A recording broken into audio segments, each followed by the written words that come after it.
Pakistani cricket team के साबिक कप्तान और दुनिया क्रिकेट के लेजेंड खिलाड़ी वसीम अकरम की जिंदगी पर फिल्म बनाने का ऐलान कर दिया गया है, जिसका पहला टीजर भी जारी कर दिया गया। पाकिस्तान सुपर लीग 5 एडिशन के इफ्तिताही तकरीब के रोज ही वसीम अकरम की जिंदगी पर बनाई जाने वाली फिल्म एन एरा का टीजर जारी किया गया, जो वसीम अकरम ने खुद ही अपनी आईडी से शेयर किया। टीजर में वसीम अकरम की क्रिकेट से मोहब्बत, करियर के दौरान अनथक मेहनत और जद्दोजहद को मुख्तसर दिखाया गया है, जबकि आखिर में यह भी बताया गया है कि PSL के बाद फिल्म के लिए ऑडिशंस का आगाज होगा। फिल्म में हिदायतकारी के फराइज अदील नियाजी अंजाम देंगे। याद रहे कि गुज़िश्ता साल ये इत्तलात भी सामने आई थी कि वसीम अकरम और फवाद खान जल्द ही एक कॉमेडी फिल्म में एक्शन दिखाते नजर आएंगे।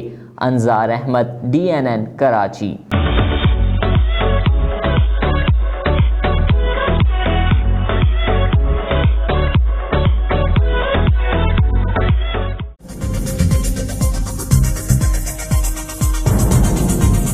न्यूज़ से अपडेट रहने के लिए हमारे चैनल को सब्सक्राइब करें और बेल आइकन पर क्लिक करें।